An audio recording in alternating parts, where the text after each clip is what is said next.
Sydney Sweeney is no stranger to controversy, but this time, she's not backing down. From problematic ad campaigns to political drama and even bathwater soap? Yes, you heard that right. Hollywood's Golden Girl is making headlines for all the wrong reasons. And the internet? It has thoughts. Today we're breaking down the wild backlash to Sydney Sweeney's latest campaign with American Eagle, why critics are calling her a sellout, and how this isn't the first time she's sparked outrage online. Buckle up. It all started with a pair of jeans.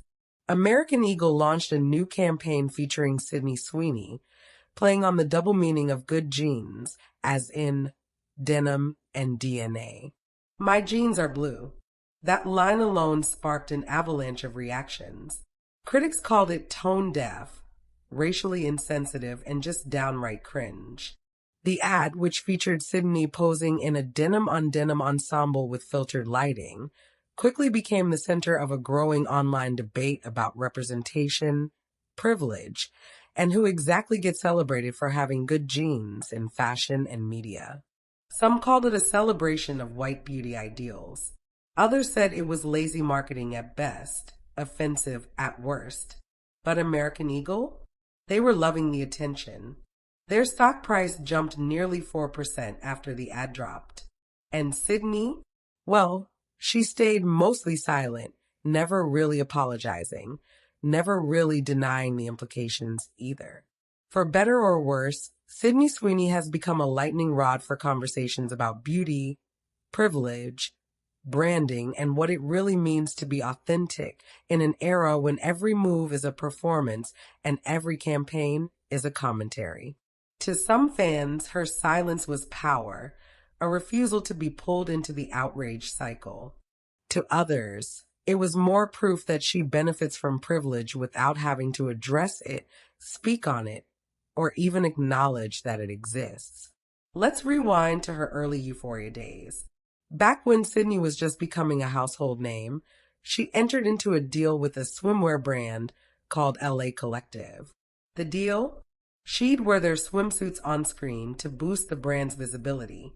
But the brand claimed she ghosted them, allegedly failing to deliver on the agreement and costing them millions. So they sued her. And the way they did it? Beyond shady.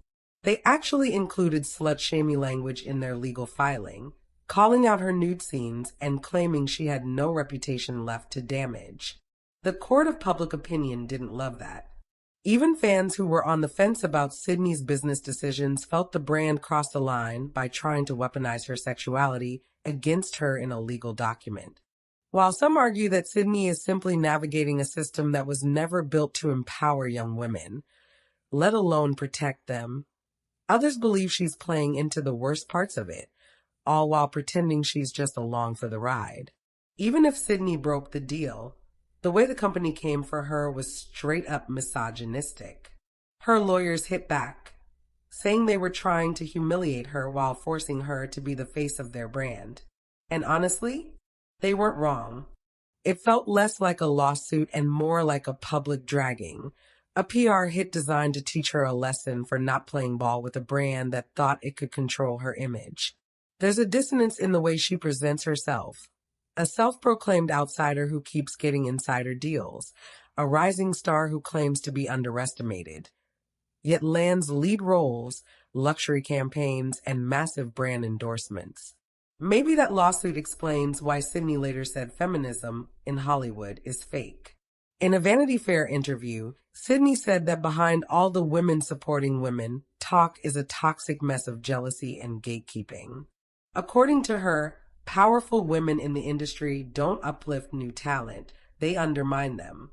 But just as the lawsuit faded, another scandal hit. This time, it was Mom's birthday party. And yes, it got political.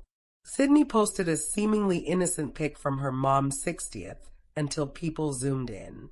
MAGA hats, Blue Lives Matter shirts, a full-blown conservative-themed celebration.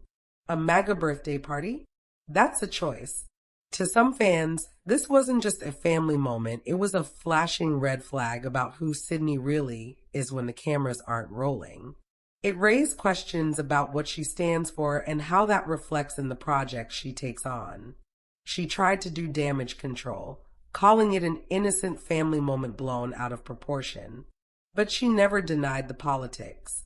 And with rumors that she's a registered Republican, well, the internet exploded.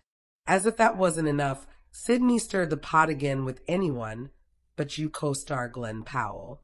Rumors flew that the two were more than just on-screen lovers, even though Sydney was engaged and Glenn had a longtime girlfriend, Gigi Paris.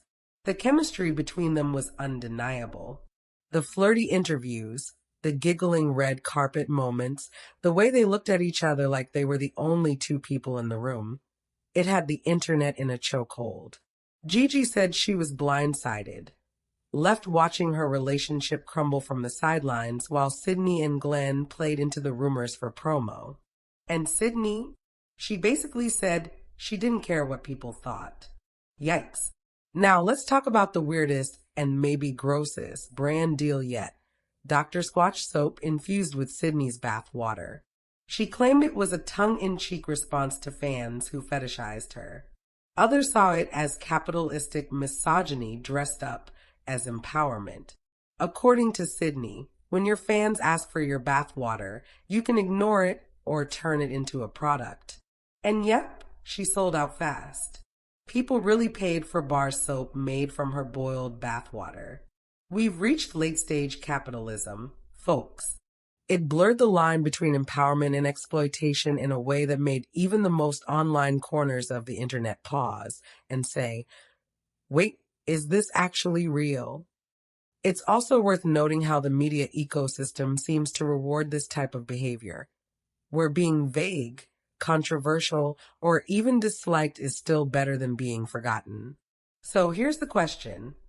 Is Sydney Sweeney just playing the Hollywood game smarter than the rest? Or has she crossed the line from relatable girl next door to calculated chaos?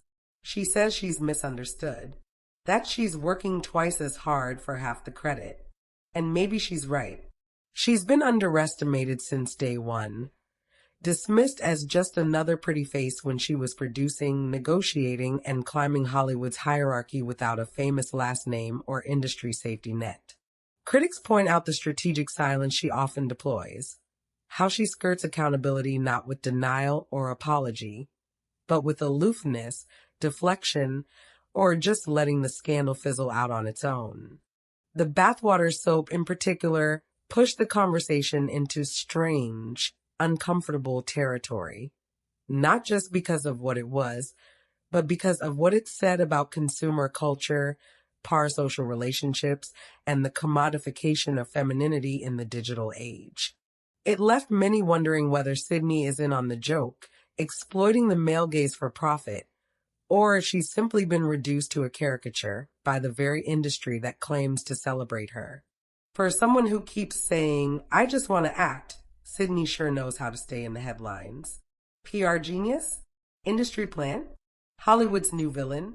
Or just a young woman trying to survive in a system that loves to eat its rising stars alive? What do you think? Has Sydney Sweeney earned her spot in the Hollywood A-list? Or is this all just a carefully curated mess? Bye.